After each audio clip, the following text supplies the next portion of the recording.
할렐루야. 8월 27일 금요일 새벽 기도회 시작하겠습니다. 사랑해 주님, 오늘도 변함없이 은혜의 말씀, 축복의 말씀 앞으로 저희들을 불러주시니 감사를 드립니다. 세상이 혼돈하고 마음이 어지러운 이 시대 속에서 우리의 심령을 잘 지켜나갈 수 있도록 하나님의 말씀으로 지켜나갈 수 있도록 붙잡아 주시옵소서. 우리의 마음을 지키고 하나님의 뜻에 순복하며 살아갈 때에 이 땅의 삶도 풀리고 복된 길로 가게 되는 줄로 믿습니다.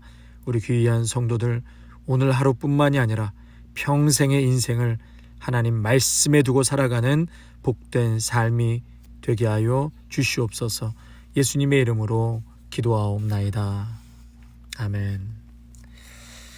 사사기 10장 1절에서 9절 말씀 보시겠습니다. 사사기 10장 1절에서 9절까지의 말씀입니다.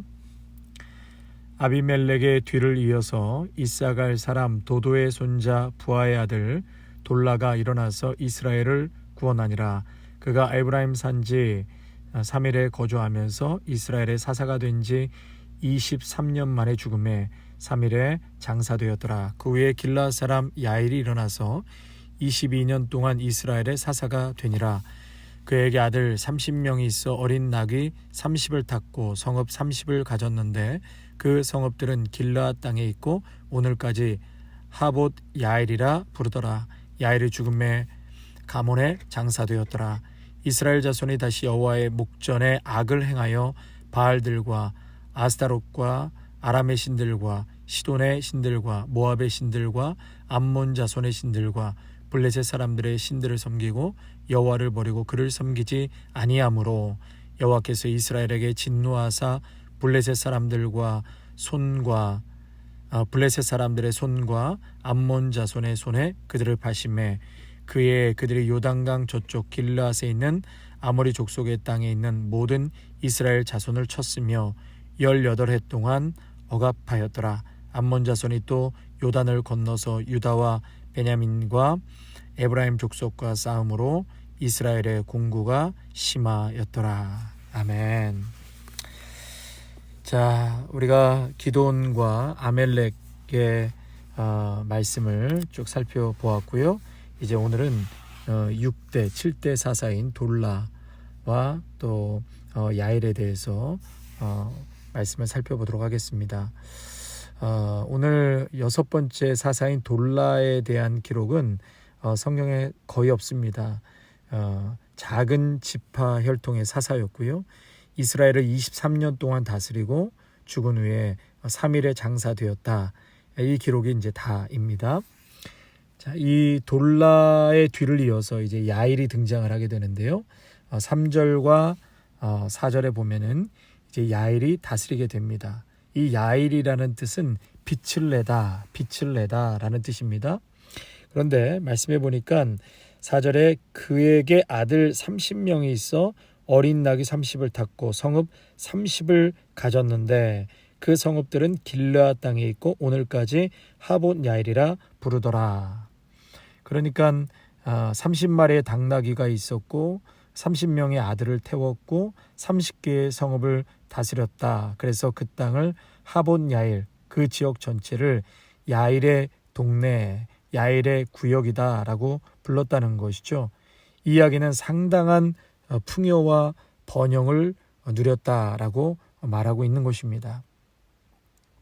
이 아비멜렉이요, 우리가 어제 그제 말씀을 살펴보았던 이 아비멜렉은 이 정치적 야욕으로 인해서 암흑기를 고작 3년인데도 참 파란만장한 그러한 암흑기를 보냈다면 이 돌라와 야일의 사사시대에는 40년 동안 오늘 말씀해 보신 것처럼 큰 풍요와 안정을 누렸다라고 말씀하고 있습니다.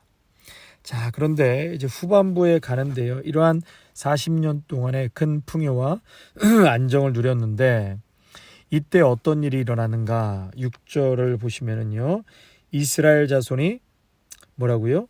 다시 여호와의 목전에 악을 행하여 바알들과 아스타롯과 아람의 신들과 시돈의 신들과 모압의 신들과 암몬 자손의 신들과 블레셋 사람들의 신들을 섬기고 여호와를 버리고 그를 섬기지 아니함으로 여호와께서 진노하셨다라고 말하고 있습니다.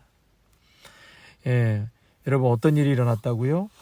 여호와의 목전에서 악을 행했다라는 것이죠. 이스라엘 백성들이 행한 그 악행이 무엇입니까? 여호와를 버리고 우상을 섬겼다라는 것이죠. 그들이 섬긴 우상들의 이름이 쭉 나열되지요.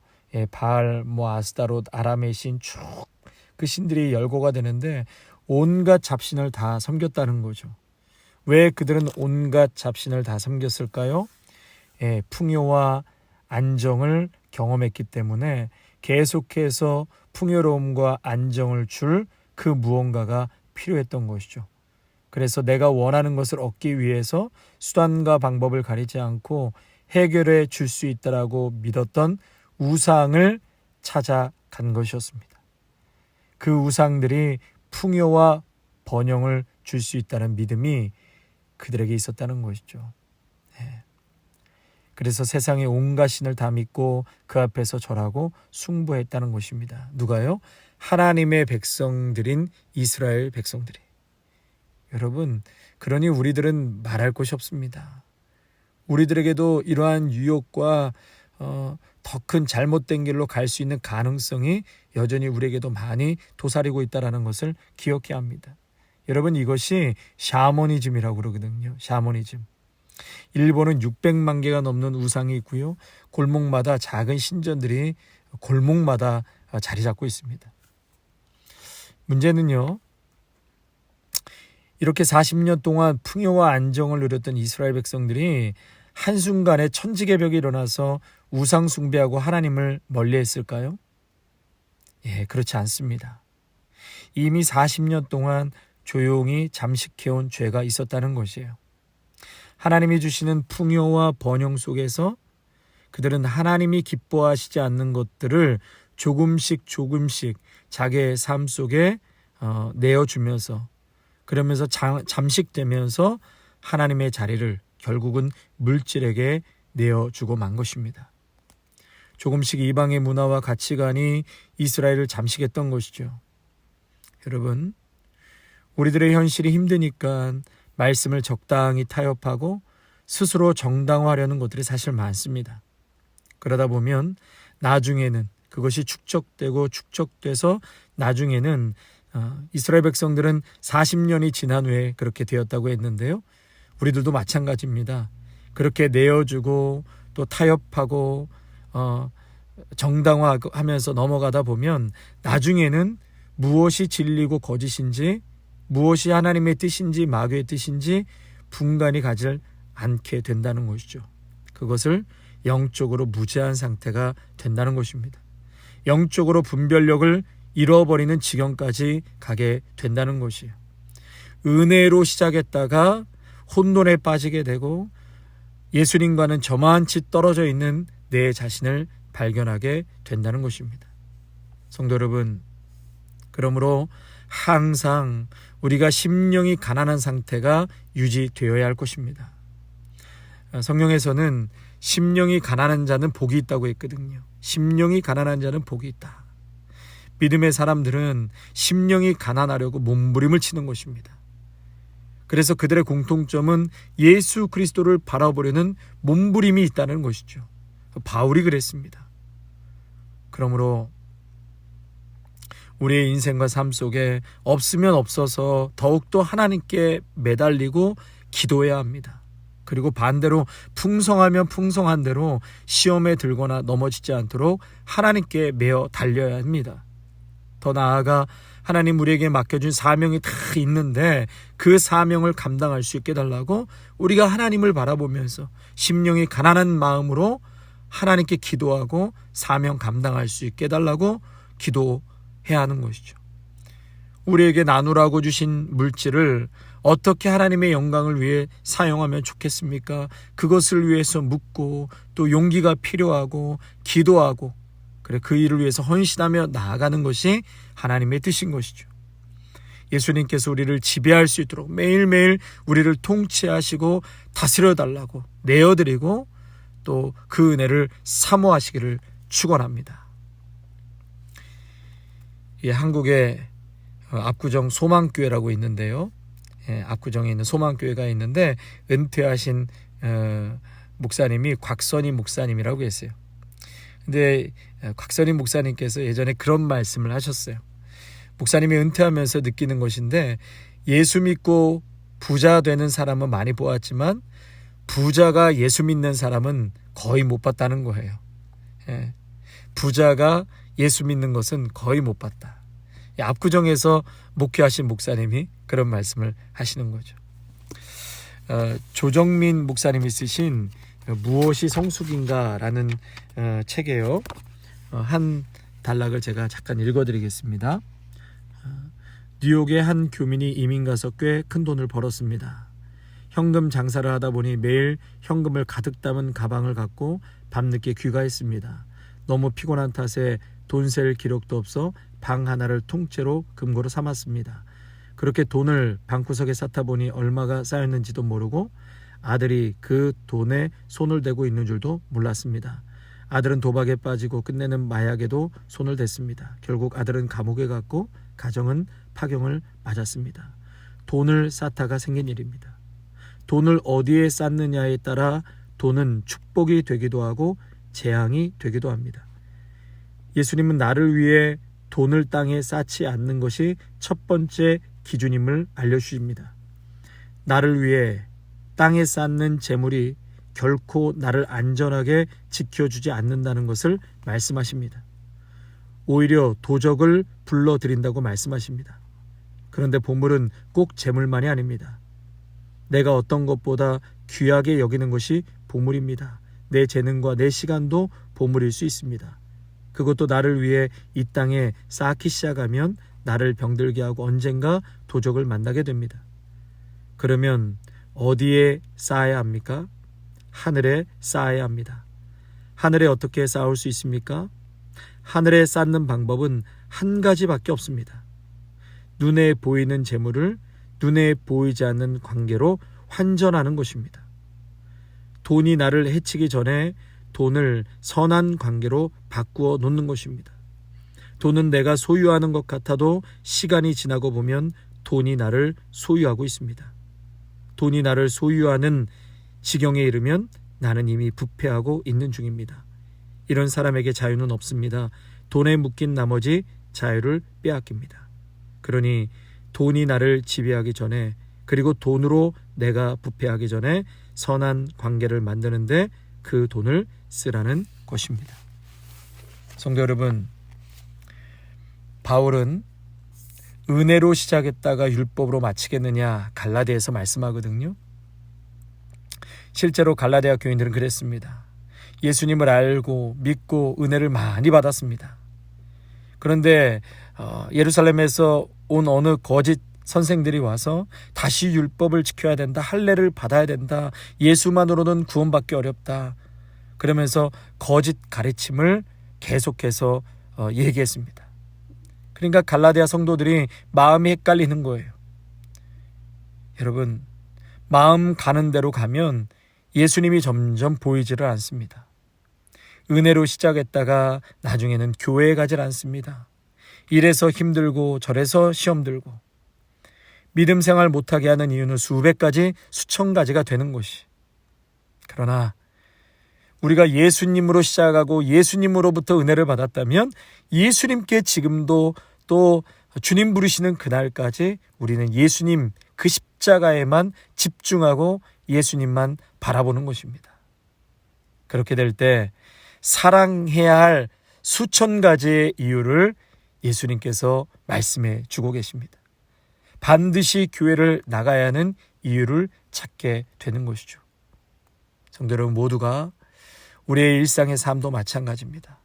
하나님의 은혜로 가난한 심령으로 하나님의 은혜를 갈망하며 나아가다가 세상에 다른 것이 잠식해 들어오므로 결국은 다른 것으로 대처되고 예수님과 멀리, 십자가 멀리 떨어진 그러한 참 안타까운 자리에 빠지는 것이 아니라 불행한 자리에 빠지는 것이 아니라 매일매일 우리를 축복하시고 반전시키시는 놀라운 예수님의 은혜를 갈망하는, 목말라하는 가라앉은 심령으로 매일 살아내시기를 주님의 이름으로 축원합니다. 아멘.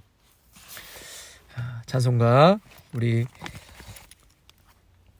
279장 279장 1절과 4절만 찬양하겠습니다. 인내하신 구세주여 내가 비오니 죄인 오라실 때에 날 부르소서. 주여 주여 내가 비오니 죄인 오라실 때에 날 부르소서.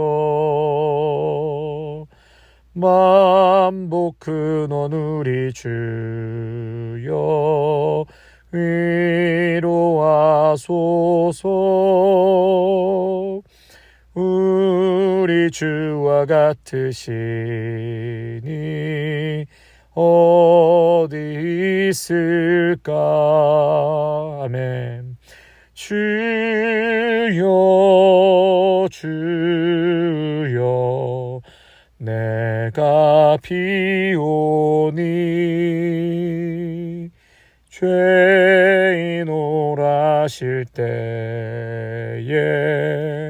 날 부르소서.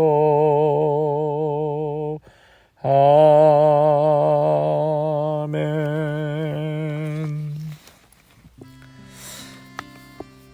사랑의 주님, 오늘 귀한 말씀을 통하여서 또다시 우리에게 깨닫게 하여 주시고 사랑의 음성을 들려주시니 감사를 드립니다. 바울은 은혜로 시작했다가 너희가 율법으로 마치겠느냐. 하나님께서 주신 풍성한 은혜와 사랑으로 시작했다가 하나님을 멀리하고 악행을 서스름 없이 저지르는 그러한 끝자락에 가 있는 이스라엘 백성들을 바라보면서 우리들의 삶이 그렇게 흘러가고 있지는 않은지 다시 한번 하나님의 이 경종의 메시지를 잘 듣게 하여 주시옵소서. 늘 십자가를 바라보는 심령이 가난한 상태가 되게 하여 주시옵소서. 심령이 가난한 자는 복이 있다고 하였습니다. 믿음의 사람들은 심령이 가난하려고 몸부림을 친 것처럼 오 주님, 매일매일 말씀의 자리에 나오고 은혜를 사모하는 믿음의 성도들의 심령이 이렇게 부패하거나 나락으로 떨어지지 않게 하여 주시고 날마다 십자가 은혜를 사모하며 나아가는 믿음의 성도들이 되게 하여 주시옵소서. 그래서 하나님께서 허락하신 이미 우리에게 베풀어 주시는 놀라운 은혜의 복과 우리에게 예비하신 하늘의 복이 우리에게 넘치게 하여 주셔서 주님의 영광을 드러내기 부족함이 없는 저희들이 되게 하여 주시옵소서. 오늘도 내일도 예수님 그 십자가 안에서 우리가 마땅히 사랑해야 될 것, 마땅히 교회에 나와 주님을 바라보고 예배해야 되는 수천 가지의 이유를 찾게 하여 주셔서 힘들고 어려운 상황 속에서도 믿음 잃지 아니하고 주님 바라보며 몸된 교회를 세우고 아버지 앞에 영광 돌릴 수 있는 귀하고 복된 성도들로 은혜 내려 주시옵소서. 예수님의 이름으로 감사하며 기도하옵나이다. 아멘. 이제는 우리를 사랑하신 예수 그리스도의 은혜와 독생자 아들 예수 그리스도를 우리에게 보내주신 하나님 아버지의 사랑하심과 성령의 기름 부으심이 처음도 은혜요 마지막도 은혜로 마칠 수 있는 가난한 심령으로 매일매일 예수님을 갈망하며 나아가기로 다짐하는 귀한 믿음의 성도들과 가정과 일터와 사랑하는 귀한 자녀들 위해 아름다운 교회 위에 이제로부터 영원토록 함께 하시기를 간절히 축원하옵나이다. 아멘.